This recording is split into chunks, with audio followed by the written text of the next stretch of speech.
Okay, you may have to allow me to do that. I don't know if that's what it says on your side. Okay, so we'll just start by chanting Om Namo Bhagavate Vasudevaya together, okay? So I'll chant first, and then you chant after me. Om Namo Bhagavate Vasudevaya. Om Namo Om Namo Bhagavate Bhagavate Vasudevaya. Vasudevaya. Om Namo Bhagavate Vasudevaya. Om Namo Om Namo Bhagavate Bhagavate Vasudevaya. Vasudevaya. Om Namo Bhagavate Vasudevaya. Om Namo Om Namo Bhagavate Bhagavate Vasudevaya. Vasudevaya.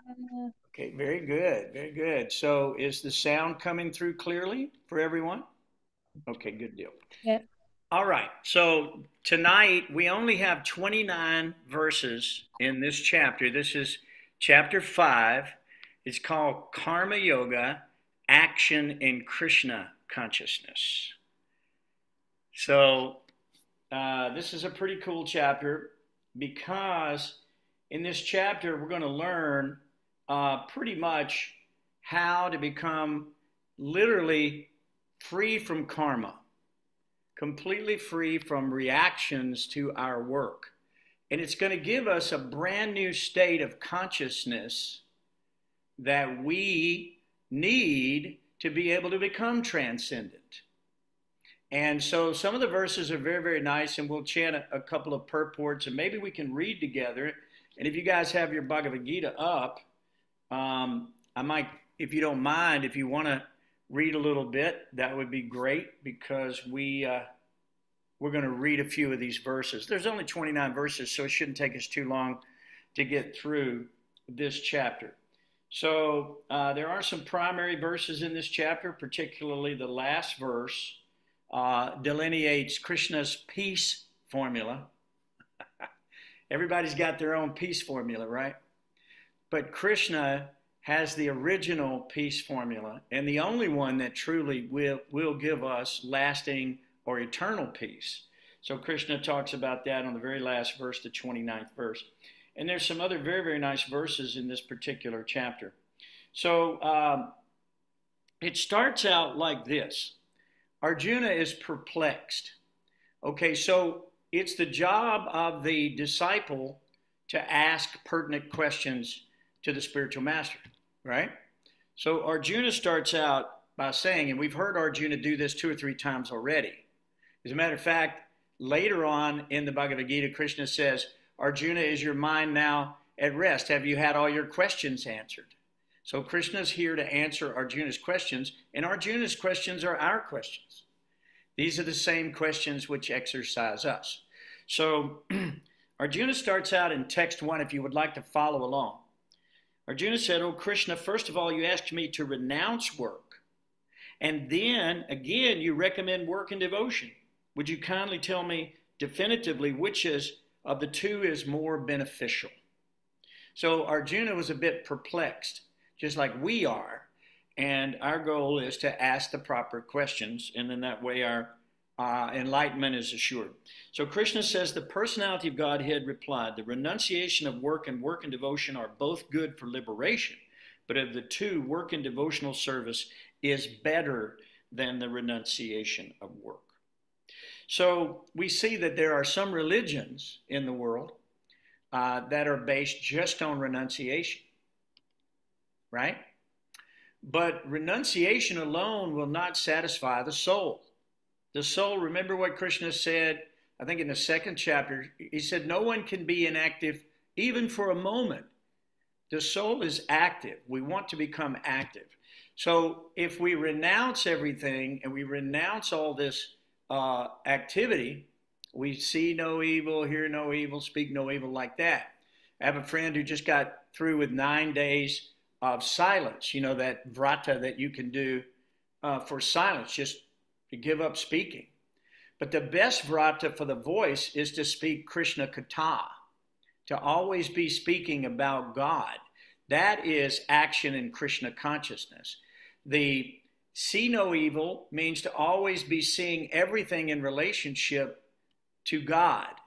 So Sankhya Yoga, which is also described in this chapter, Krishna says the analytical study of nature to find the soul of existence is non-different than work and devotion.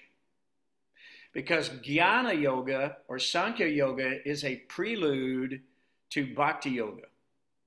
Okay? So to know God is to love God. We've heard that so many times. So our goal is to absorb our minds into Shastra. There are some sadhus, actually, believe it or not, who say that you don't have to study the Shastra. You just have to love in general. But the fact of the matter is Bhakti combined with Vedanta is the perfect mix, because that's knowledge and renunciation and love for God and right action. So we have to have the whole package. The soul requires the whole package. You can't just be impersonal and ever be happy. Impersonalism is a part of God. There's no question. Worshipping the material Virata Rupa, or the external manifestation of God. Some religions are based in that. But they don't really get the clear picture of who is God, where does he live, who's he hanging out with, what's he doing, what are the activities I'm supposed to be doing. I'm just worshiping this tree or this mountain or this animal or something along those lines. So paganism or worshiping of the Virata Rupa or the impersonal aspect of God or any aspect of the yoga system is designed, including Ashtanga Yoga, is designed to bring us to meditation on the personality of God. And it starts out, by the way, in Ashtanga. Krishna mentions this in the next to the last verse, the 28th verse. He mentions that yama niyama means to accept everything that's positive for your advancement in spiritual life, reject everything that's not. And then he mixes it, of course, with, pratyahara,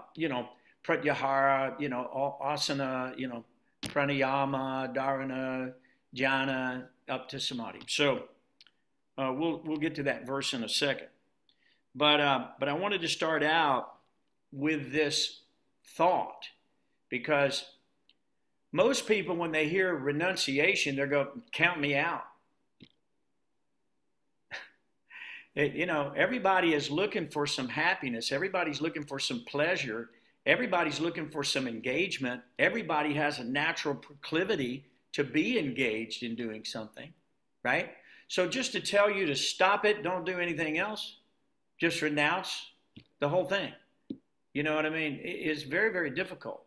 So what we said about see no, hear no, we hear about Krishna, we speak about Krishna, we see the beautiful deity, we see the devotees, we see the Shastra, we study the Shastra.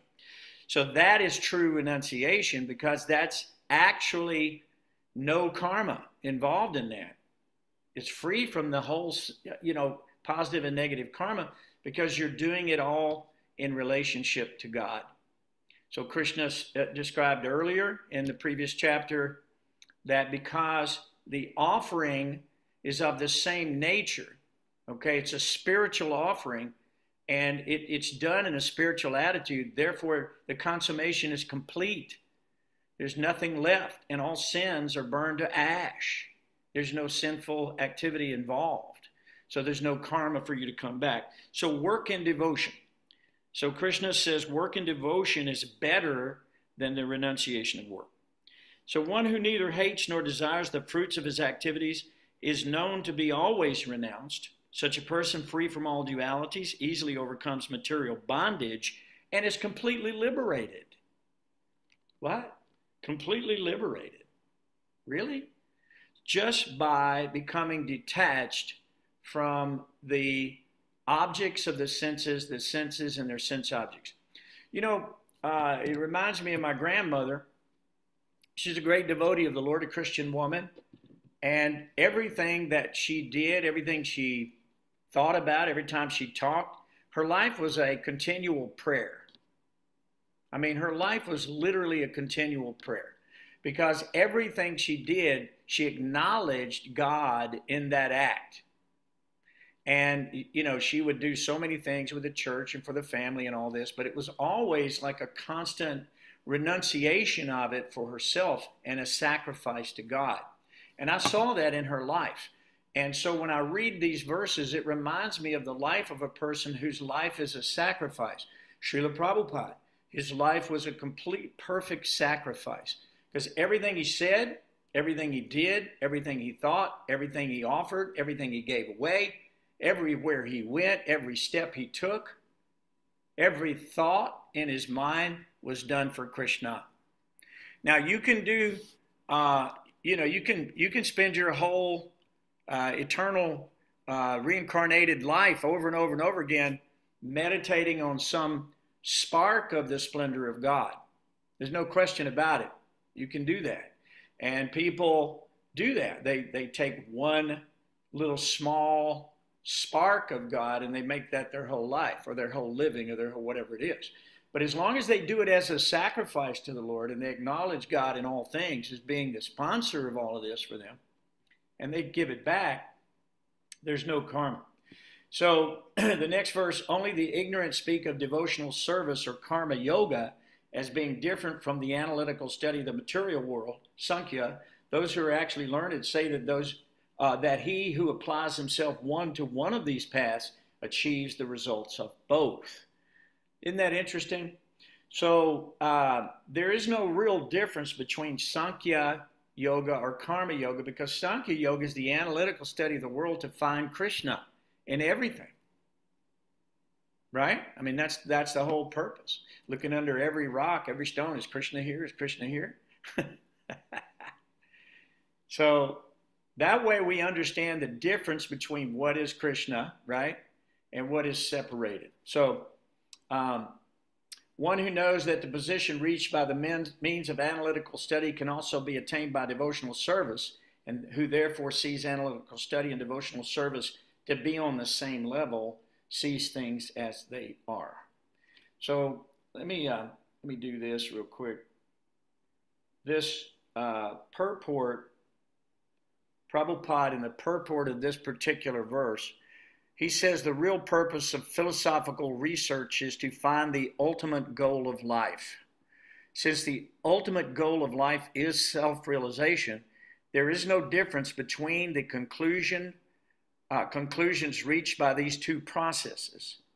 By the Sankhya philosophical research, one comes to the conclusion that a living entity is not a part and parcel of the material world, but of the supreme spiritual whole. Consequently, the spirit soul has nothing to do with the material world. His actions then must be in some relationship to the supreme. Now, that's the whole point of karma yoga action in Krishna consciousness. And when he acts in Krishna consciousness, he is actually in his constitutional position. Now, in the first process, Sankhya, one has to become detached from matter. And in the devotional yoga process, one has to attach himself to the work of Krishna consciousness. Factually, both processes are the same, although superficially one process appears to involve detachment and the other process appears to involve attachment to Krishna. But they're one and the same. One who sees these things as they are actually sees the truth. So, okay, we're naturally attached, right? To become detached is just almost impossible. So, because you have to look, you have to cook, you have to eat, you have to work in the world. You can't even maintain your body, Krishna said in the previous chapter, without work. You got to work. So you're going to work in the spirit of devotion, and it becomes devotional service. It becomes Krishna conscious. It becomes your liberation. Previously, the very thing that bound you to the material world and to your karma, both good and bad, now becomes your deliverance. Is that? Can I ask a question? Yeah, go ahead. Yeah. So this is kind of a comforting verse. Would you say it's more likely that someone who's highly learned and studied may look at someone who has never studied, and memorized slokas and who is more simple and finds their connection with Krishna through devotional acts, they might be more likely to be like, they probably don't know what they're really, I think my connections, but compared to someone who's in that devotional state, looking at someone who's learned, it just seems like he's clarifying it that, like, yeah, You don't need to pick up the Mahabharata and be able to tell every story, but if you just dedicate your acts to me. Well, Yeah? that's an excellent point, because the highest of all the devotees were the gopis in Vrindavan, and they were Aborigine girls. They were aboriginals. They had no education. They were simple village girls. But they had come to the conclusion that even the great sadhus and mystic yogis had belabored through tremendous austerities and study of the Veda, and you know, for years and years and years, they had already come to that conclusion. So that's why Krishna says that Sankhya, the analytical study, is not really non-different than devotional service, because the act of devotional service, it states that you already know all this, or you wouldn't be involved in devotional service. You wouldn't be involved in devotional service if you didn't know already. So you've understood the conclusion of the Vedas, okay? And you don't have to go through all of that because you're already doing it. So it's kind of like the elevator ride to the top story of the building as opposed to the staircase. Staircase may take you a little longer, you know. So good point. Very good point. Appreciate that. I say something? Yeah. Yeah, there was something that came to my mind as you were speaking about.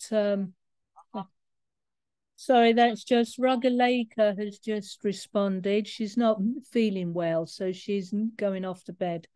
So she can't join us. Corey, and on, she's just sent me a message.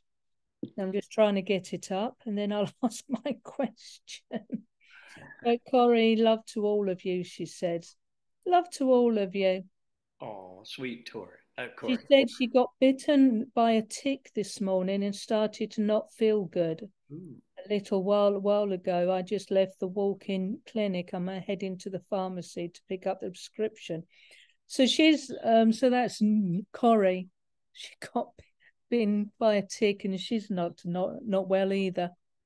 I'll send her a message in a second. So my question that came to mind, Prabhupada saying that the ultimate goal of life is self-realization, and to work for Krishna, to devote yourself to Krishna.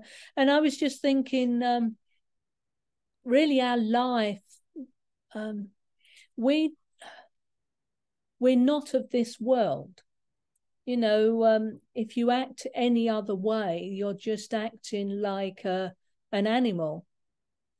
You know, I was just thinking as I was saying goodbye to the animals this afternoon at the Gentle Balm, that we're providing them with a safe place to live, a comfortable bed, food, plenty of food and water, and health care and love and compassion and cuddles and all these things. But that's all that they can realize.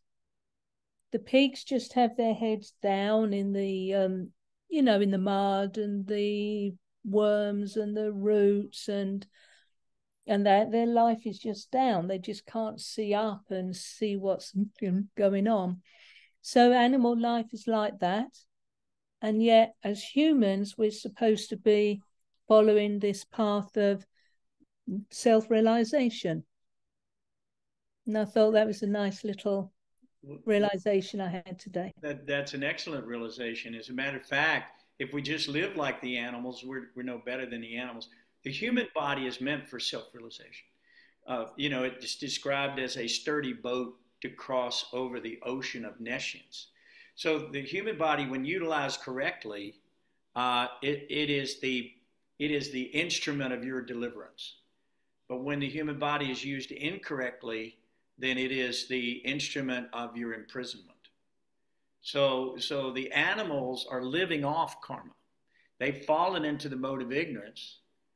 And so therefore they're experiencing the greatest fear and danger, because they only have the emotions of hunger and fear, and they have the pain of heat and cold and so forth and so on. And at every moment, their lives are in danger because there's a predator that wants to tear them to pieces and feed on their flesh. So this is a very unfortunate situation. So we don't want to just eat, sleep, mate, and defend as human beings like the pigs do. And they don't have any restrictions.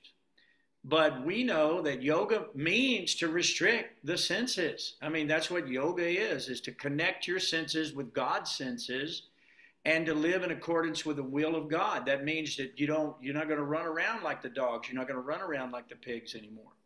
You're going to control yourself, and therefore you're going to do right action. Karma yoga means right action, basically. It means action within the confines of the universal law. So that's a very, very good point, is that if we misuse the human form of life, it's the greatest of all misfortunes for us. It's the greatest loss, because it could take millions of years to come back out of those animal species. And you can fall as low as you want.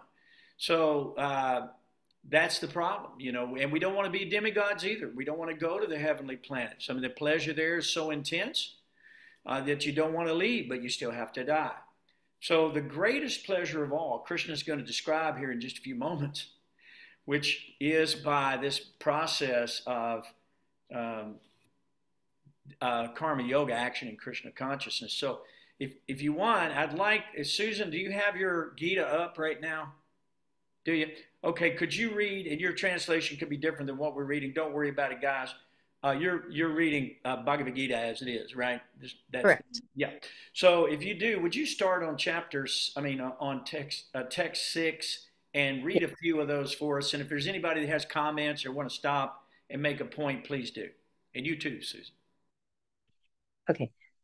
Unless one is engaged in the devotional service of the Lord, mere renunciation of activities cannot make one happy.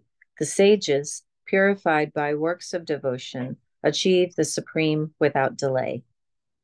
And read any more, or yeah, just keep reading. Just the until, report or text. No, just the text for now. Yes, sir. Okay. All right.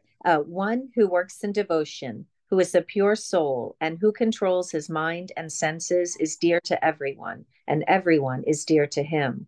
Though always working, such a man is never entangled. And let me interject right there. There's a good point I'd like to make. When you live in accordance with the laws, universal laws, you're not disturbing anybody. You're kind to all living entities. You're not creating chaos on the planet. You know what I mean? You're not causing these bad reactions all around you that we see happening in the world, where the prison houses are filled with these people at this point.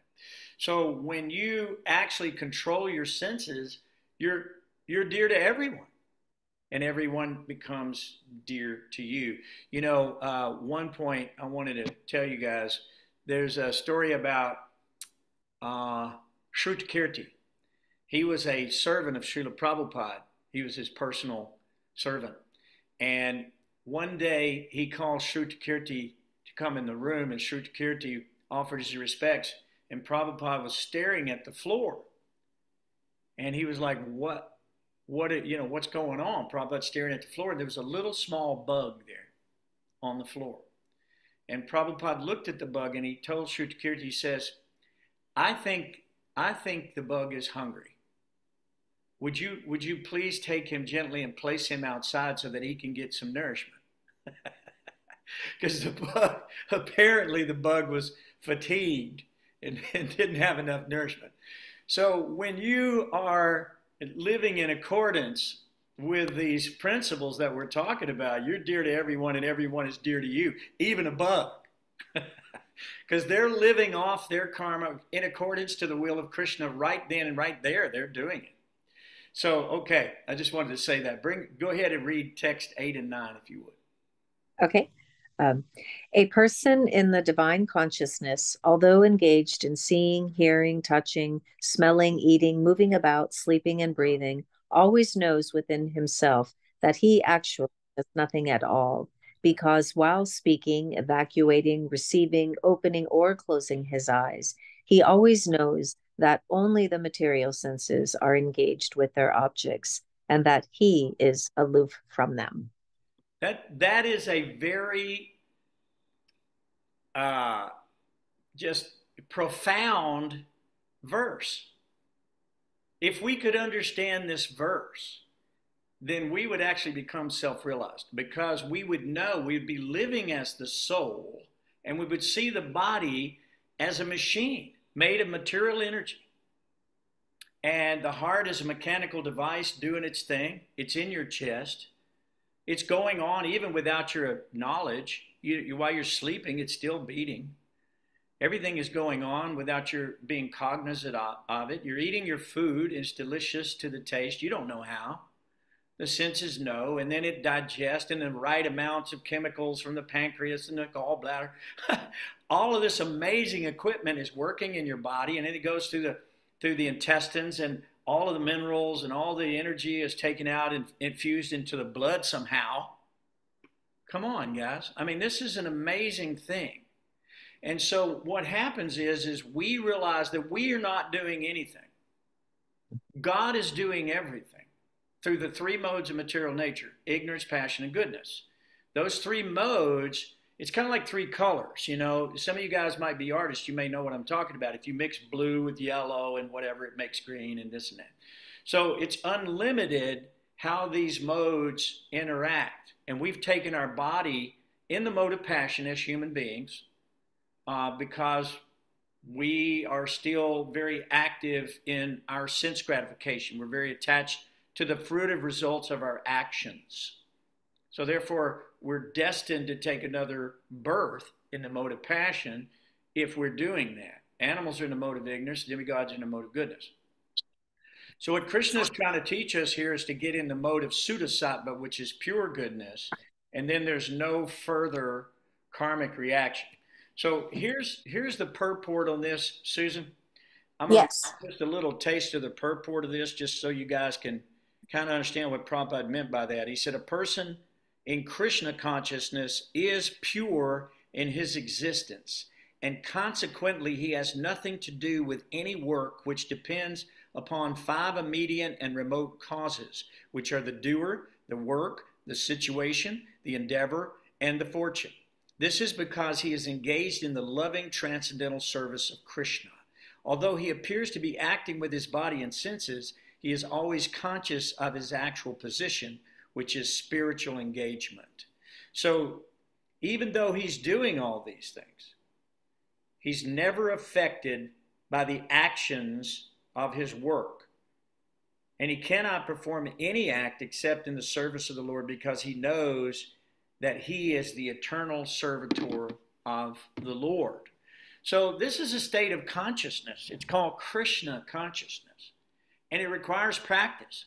We're naturally Krishna conscious, but now we become mundane or Maya conscious, because the universe is centered around us, right? It's centered around our tongue, belly, genital, our false ego. This is mine, this is mine, I own this, this is my house, this is my car, it's my this, my talent, my beauty, my whatever. All of that is an illusion. All of these things actually belong to Krishna. And he is the provider of all of these things. We don't have anything to do with this place. This machine is going to go on when you're sleeping. You're not doing it. You're not sitting there actively deciding, okay, it's time to now squeeze the heart muscle on the left side. And you're not doing that. To breathe. Oh, I got to remember to breathe. Not your problem. Krishna's taking care of it all. So we have nothing to do with this material existence. That's what I'm trying to elucidate on this particular point. So if you don't mind, can you read the next verse? I just had a thought on what you said, which I thought was a nice analogy that came to my mind. It's like if we're in an aeroplane, you know, the pilot is flying it, and he's starting the engines, and he's doing all these things, and we're just sat in the aeroplane. So in a way, what you're saying is like Krishna is the pilot, and we're just sat in these bodies. Right. We desired to go from point A to point Z, and Krishna took care of the whole rest of it. So man proposes, God disposes. So Susan, read one more, and then Simon, if you don't mind, could you read from text 11?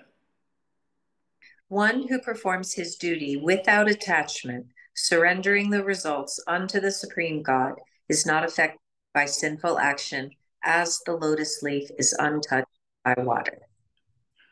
Very, very good. And that's pretty explanatory. We're in the water, but we're not part of it, right? The water is here, and we're above the water. So the material world, we are not material, we are spiritual. So very good. Simon, would you like to read text 11? Thank you, Susan. Appreciate it. Hare Krishna. Text 11.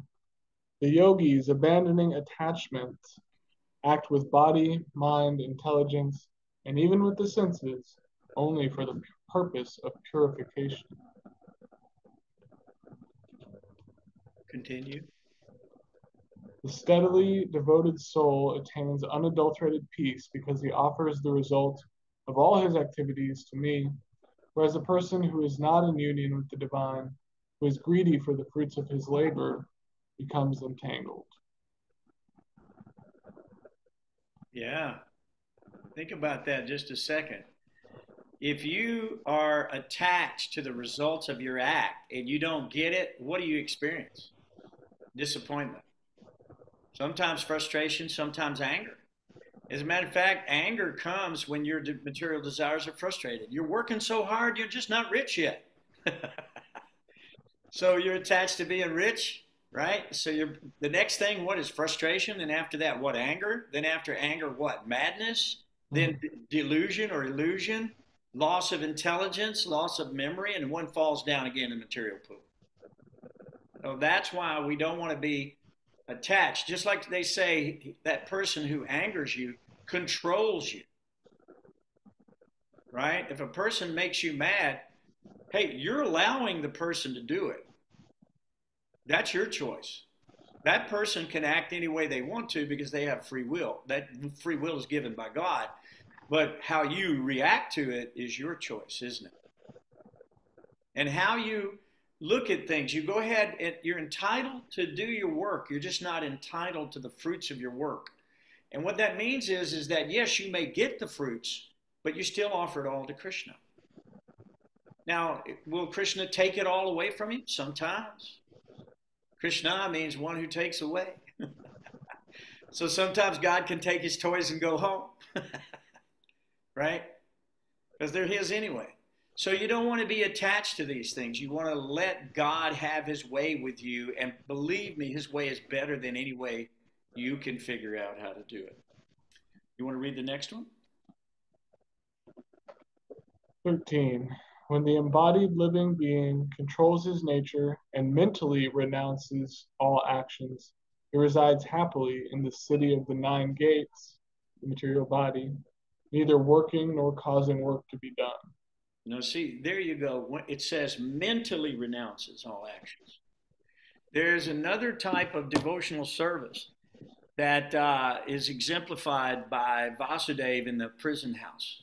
When Krishna was born, he mentally gave millions of decorated cows to the Brahmins, which is, a sacrifice that Vaishyas are supposed to do.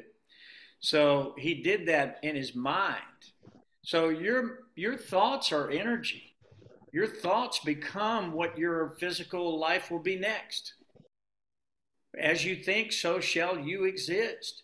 So as soon as you start thinking these thoughts, Arjuna even says, what is it that carries a man away? Once his mind is fixed on something, it's like he's carried away like the wind, right? By that mental process. So we have to control the mind. The mind is like a little child. It's running in all directions.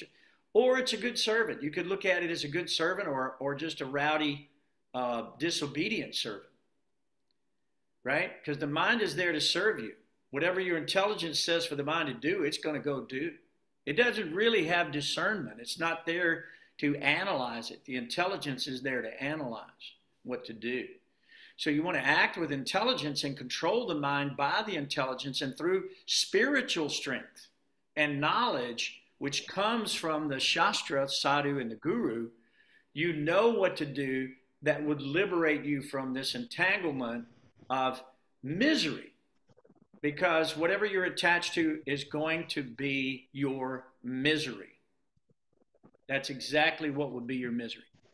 So you have to become detached from all of it and go, hey, it's not mine anyway. I was born naked, I'll die naked. Dear God, have your way. And in that mood, you are always in transcendence, and you are not committing sinful activities because you're offering every act in sacrifice. So it's a mentally renouncing the actions, although you're still doing them, and you may get the result, you may not. Right? All right. Anybody else want to read, or Simon, you want to continue on? Can read a couple more. Okay.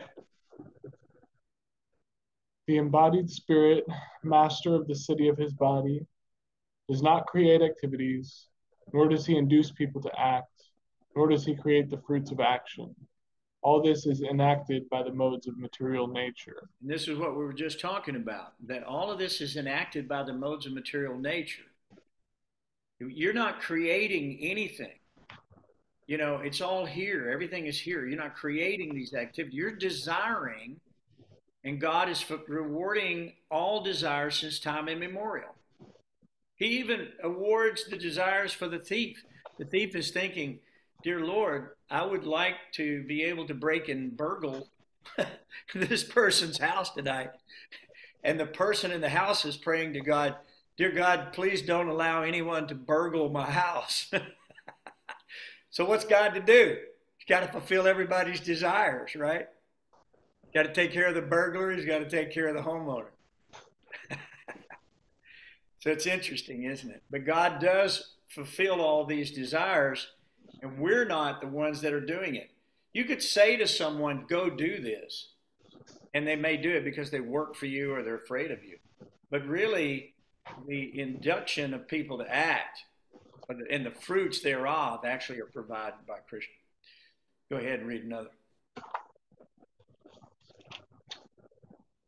Nor does the Supreme Spirit assume anyone's sinful or pious activities. Embodied beings, however, are bewildered because of the ignorance which covers their real knowledge. I feel like this one has a good purport, but yeah, you want to read some of it? We got about 15, 20 minutes left, maybe.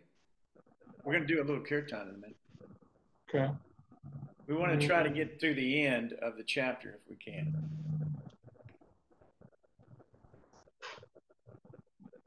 We've been having a good Just read the last paragraph of this purport. Okay. The embodied soul, by his immemorial desire to avoid Krishna consciousness, causes his own bewilderment. Consequently, although he is constitutionally eternal, blissful, and cognizant due to the littleness of his existence, he forgets his constitutional position of service to the Lord and is thus entrapped by nescience. And under the spell of ignorance, the living entity claims that the Lord is responsible for his conditional existence. The Lord neither hates nor likes anyone, though he appears to. Though he appears to. Yeah, the first chapter in the 7th canto of the Srimad Bhagavatam is the Lord is equal to everyone. That's the name of the chapter. And the reason they do that is because the Lord came to kill the demons and reestablish the devotees. So it appears that he is on the side of the devotees. He was even accused of that by Hiranyakashipu. You know, he's taken the side of the demigods, our enemies. Right? So, all right. So, go ahead. Yeah, please. Text 16. 16. When, however, one is enlightened with the knowledge by which the science is destroyed, then his knowledge reveals everything, as the sun lights up everything in the daytime. When one's intelligence, mind, faith, and refuge are all fixed in the Supreme, then one becomes fully cleansed of misgivings through complete knowledge, and thus proceeds straight on the path of liberation.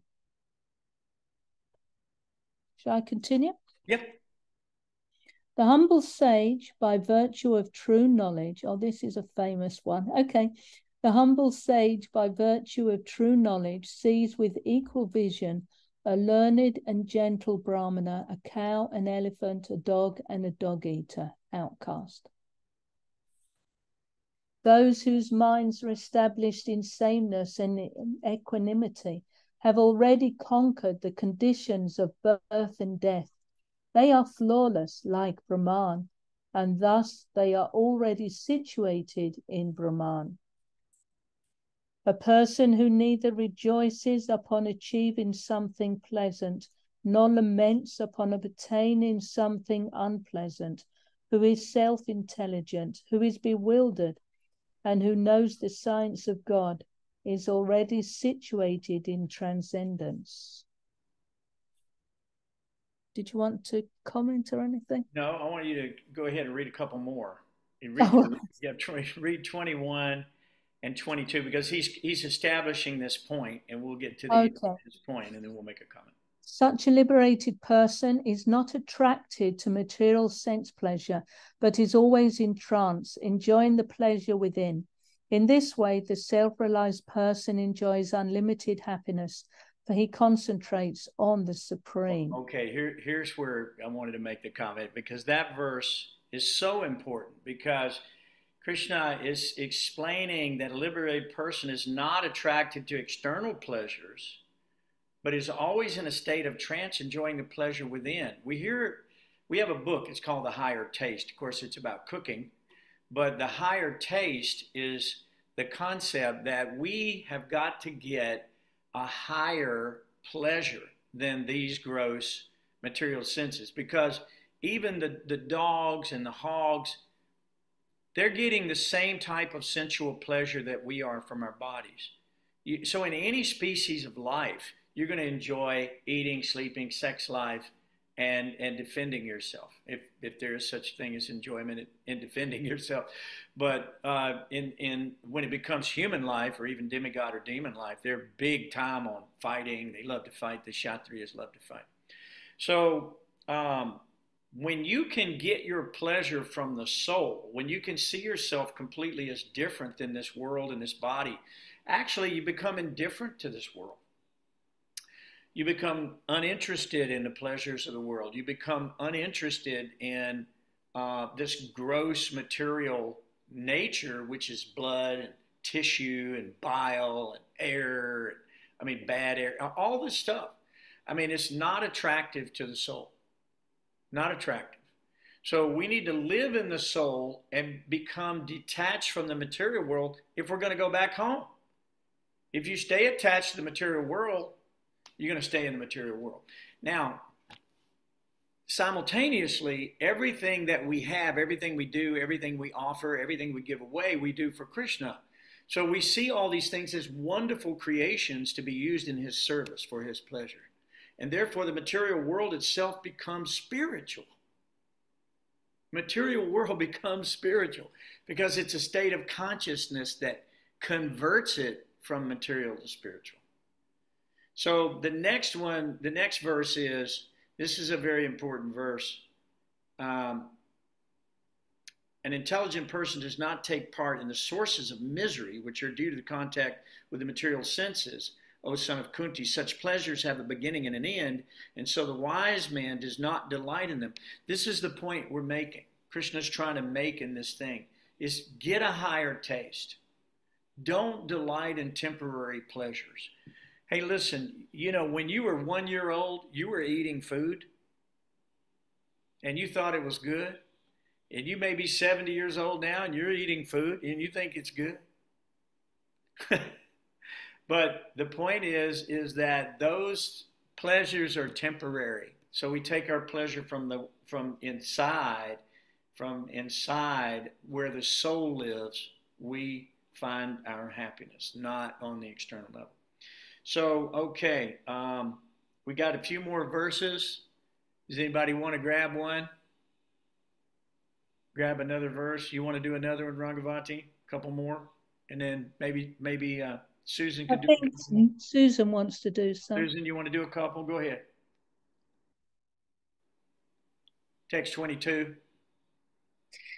Before giving up this, or wait, sorry, is that right? Well, you can do 23. I already did 22. Go ahead. Okay. Before giving up this present body, if one is able to tolerate the urges of the material senses and check the force of desire and anger, he is a yogi and is happy in this world. One whose happiness is within, who is active within, who rejoices within, and is illuminated within, he is actually a perfect mystic. He is liberated in the Supreme, and ultimately he attains the Supreme. That is beautiful. One who is beyond duality and doubt, whose mind is engaged within, who is always busy working for the welfare of all sentient beings, and who is free from all sins, achieves liberation in the Supreme. And those who are free from anger and all material desires, who are self-realized, self-disciplined, and constantly endeavoring for perfection, are assured of liberation in the Supreme in the very near future. Go ahead. Shutting out all external sense objects, keeping the eyes and vision concentrated between the two eyebrows, suspending the inward and outward breaths within the nostrils, thus controlling the mind, senses, and intelligence, the transcendentalist becomes free from desire, fear, and anger. One who is always in this state is certainly liberated. Excellent. All right, so this is the last verse, and I'll read this in just a portion of the purport. So text 29, a person in full consciousness of me, knowing me to be the ultimate beneficiary of all sacrifices and austerities, the Supreme Lord of all planets and demigods, and the benefactor and well-wisher of all living entities, attains peace from the pangs of material existence. Bhuktaram jagyatapasam sarvaloke maheshwaram suridam sarvabhutanam gyatvamang shantim richati. That's one that we always hear Prabhupada quote. And the other one about seeing the dog and the dog eater and all that. Those are two verses in this particular chapter that I would make a note of if I were you guys and try to memorize that one. So Bhoktaram Jagyatapasam Sarvaloka Maheshwaram Suridam Sarvabhutanam Gyatvamang Shantim Rachati. So the purport, Prabhupada says, the conditioned souls within the clutches of the illusory energy are all anxious to attain peace in the material world, but they do not know the formula for peace, which is explained in this part of the Bhagavad-gītā. The greatest peace formula is simply this: Lord Krishna is the beneficiary in all human activities. Men should offer everything to the transcendental service of the Lord, because he is the proprietor of all the planets and all the demigods thereon. No one is greater than he. He is greater than the greatest of the demigods, Lord Shiva and Lord Brahma. In the Vedas, Svetasvara Upanishad 6-7, the Supreme Lord is described as Tam Ishvaram Paramam Maheshwaram. Under the spell of illusion, living entities are trying to be lords of all they survey, but actually they're dominated by the material energy of the Lord. The Lord is the master of material nature, and the conditioned souls are under the stringent rules of material nature. Unless one understands these bare facts, it is not possible to achieve peace in the world, either individually or collectively. This is the sense of Krishna consciousness. Lord Krishna is the supreme predominator, and all living entities, including the great demigods, are his subordinates. One can attain perfect peace only in complete Krishna consciousness. So at the very end of this, I think the last little part where he describes down here that one who can control and conquer the influence of desire and anger, and then one stands fast in Krishna consciousness. Controlling the above-mentioned passions remains factually in the transcendental stage, or Brahma Nirvana. The eightfold mysticism is automatically, Susan, I wanted you to hear this, the eightfold yoga mysticism is automatically practiced in Krishna consciousness because the ultimate purpose is served. There is a gradual process of elevation in the practice of yama, niyama, asana, pranayama, pratyahara, dharana, dhyana, and samadhi, but these only preface perfection by devotional service, which alone can award peace to the human being. It is the highest perfection of life. So the act of devotional service is not only the means to the end, but it is the end of the means. And, you know, it is the conclusion. It is the conclusive truth, as they say.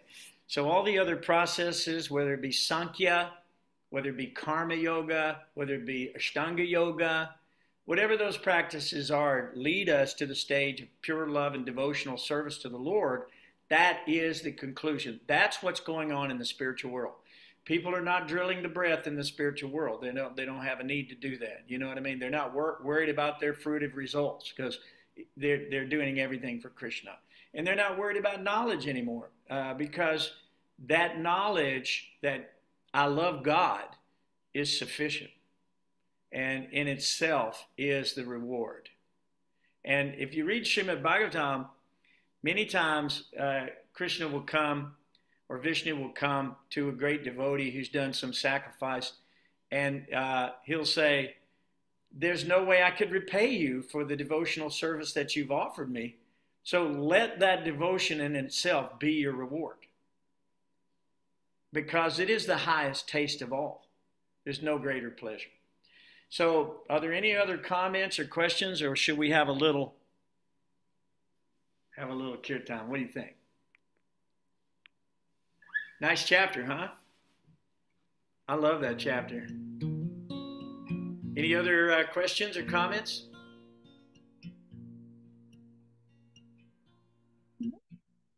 So we're going to sing a little Govinda Jaya Jaya, Gopala Jaya Jaya. Krishna is the speaker of Bhagavad-gītā, and he's Govinda. Ishvara Parama Krishna, Satchidananda Vigraha, Nadir Adir Govinda, Sarva Kadana Kadanam. And he's Gopala as the small child. So let's meditate on that one. This is a new melody for some of you, but I think Susan knows this one. Govinda Jaya Jaya, Gopala Jaya Jaya, Govinda Jaya Jaya, Gopala Jaya Jaya, Govinda Jaya Jaya, Gopala Jaya Jaya, Govinda Jaya Jaya, Gopala Jaya Jaya, Radha Ramana Hari, Govinda Jaya Jaya, Radha Ramana Hari, Govinda Jaya Jaya, Radha Ramana Hari, Govinda Jaya Jaya, Radha Ramana Hari, Govinda Jaya Jaya, Govinda Jaya Jaya, Gopala Jaya Jaya, Govinda Jaya Jaya, Gopala Jaya Jaya, Govinda Jaya Jaya, Gopala Jaya Jaya, Govinda Jaya Jaya, Gopala Jaya Jaya. Little Hare Krishna. Hare Krishna, Hare Krishna, Krishna Krishna, Hare Hare, Hare Ramo, Hare Ramo, Ramo Ramo, Hare Hare, Hare Krishna, Hare Krishna, Krishna Krishna, Hare Hare, Hare Ramo, Ramo, Ramo Ramo, Hare Hare, Hare Krishna, Hare Krishna, Krishna Krishna, Hare Hare, Hare Rama, Hare Rama, Rama Rama, Hare Hare, Hare Krishna, Krishna Krishna, Hare Hare, Hare Rama, Hare Rama, Rama Rama, Hare Hare,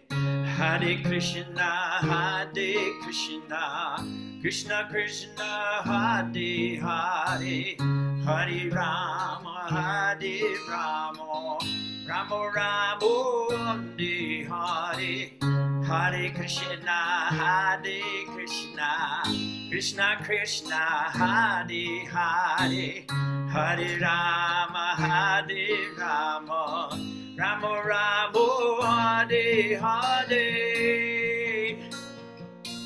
Let's rock it. Ready? Woo. Hare Krishna, Krishna Krishna, Hare Hare, Hare Rama, Ram Ram, Hare Hare, Hare Krishna, Krishna Krishna, Hare Hare, Hare Rama, Ram Ram, Hare Hare, Hare Krishna, Krishna Krishna, Hare Hare, Hare Rama, Ram Ram, Hare Hare, Hare Krishna, Krishna Krishna, Hare Hare, Hare Rama, Ram Ram, Hare Ho, Hare Krishna, Krishna Krishna, Hare Hare, Hare Rama, Ram Ram, Hare Hare, Hare Krishna, Krishna Hare Hare, Hare Rama, Ram Ram, Hare Hare, Hare Krishna, Krishna Hare Hare, Hare Rama, Ram Ram, Hare Hare, Hare Krishna, Krishna Hare Hare, Hare Rama, Ram Ram, Hare Hare, Hare Krishna, Krishna Hare Hare, Hare Rama, Ram Ram, Hare Hare, Hare Krishna, Krishna Hare Hare, Hare Rama, Ram Ram, Hare Hare. Haribo! Hare Krishna. Haribo, y'all. You guys are fun, man. Hare Krishna. Oh, so nice. So we're right at 8:01. How do you like that? That's pretty good. That was one of the shortest chapters in the Bhagavad-gītā, by the way. And it still took us an hour. So, but we have a lot to talk about, don't we, when it comes to Krishna consciousness. And if we walk away from this today with these thoughts in our minds, that we are not a part of this material world. We are fish out of water. This is a place, if you take the fish out of the water, it may flap around for a while, but it will die because it's not its environment. It has to be in the water. It has to be in its own environment. You are a spirit soul, Satchidananda Vigraha. Ultimately, the only place you can be happy is with Krishna in the spiritual world. Krishna is the beloved that you've been looking under every rock for, in every marriage, in every boyfriend, every girlfriend. All of these things, since time immemorial, you've tried it. Even in the animal species, aquatics, you've tried it as demigods. Nothing satisfied you. Therefore, you're still on this quest. You're still in this journey. But this journey has a conclusion. It has a conclusion. And that conclusion is going back home, back to Godhead. Be with God. The eternal festival is waiting for you. They're partying, and you're not coming.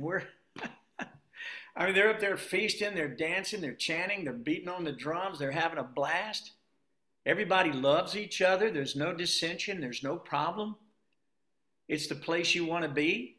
So take your life and make it God conscious. Make every act Krishna conscious. Prabhupada said one time, even for the alcoholic, they should look at the alcohol and think, thank you, Krishna. Look at what you've created for me. So in every situation, a person can become God conscious. Even if a person hates God and they meditate on God in that way, you know what I'm saying, as being an enemy, just like Kamsa or just like Ravana, or just like Hiranyakashipu or any of the great demons in the Bhagavad-gītā and the Bhagavad-gītā and the Puranas and so forth. Because they were meditating on Krishna, they went to Krishna. So there's one old axiom, I think Chanakya Pandit, one great seer, sadhu, said, get ghee. by all means, get ghee, beg, borrow, or steal ghee, because ghee is the same thing as brain substance. Brains, it's the tissues, finer tissue.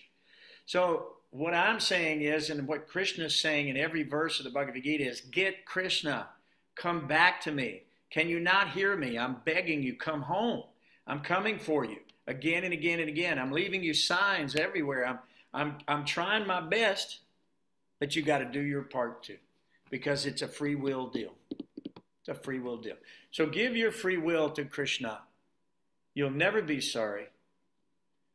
And ultimately, even in the hour of death, you'll remember the Lord and he'll remember you. And you'll be reunited with your beloved that you've been waiting for and hoping for all this time. So I want to thank everybody for coming. You guys are fabulous, great stalwart souls. Thank you, Susan, Simon. Thank you, Drew, Corey, everybody who comes. Rangavati, of course, she's a transcendental media guru. And she's doing such a great job. No, she's doing her best to promote this science everywhere she can, putting it on all media. If anybody can help her with this, or if anybody can assist in any way in getting the message out, this message is about Krishna. This message is about you. It's about your soul. It's about us coming back together in oneness and being that love that we're dreaming of. We want to become that love. We want everybody to become that love. The other day we had our program, very few people attend our, sometimes the program. There should be hundreds of thousands. They're down at the stadium watching some girl sing a song, about some, broken heart or love affair that went wrong. Hey guys, how much of that do you need to hear? I mean, is that a broken record? Tell me the truth, really. I mean, we've all been through that, every single one of us. So the only place your heart will not be broken is with Krishna. That's the only place. So give your heart to Krishna, and Krishna will protect it and treasure it and cherish it and honor it in the way that it should be. So please accept my humble obeisances and my respects to you all. And I look forward to seeing you the next time. We're going to continue on with this series, okay? Susan, thank you so very, very much. We appreciate you coming. You're a great inspiration to us. Thank you for your work in Bowling Green. Simon, Hare Krishna. Hare Krishna. Right. Looking forward to seeing you soon, too. Rangavati, Hari Bol, and Drew, wherever you are, driving down the road. I'm going to sign off, okay? Hare Krishna. Hari Bol.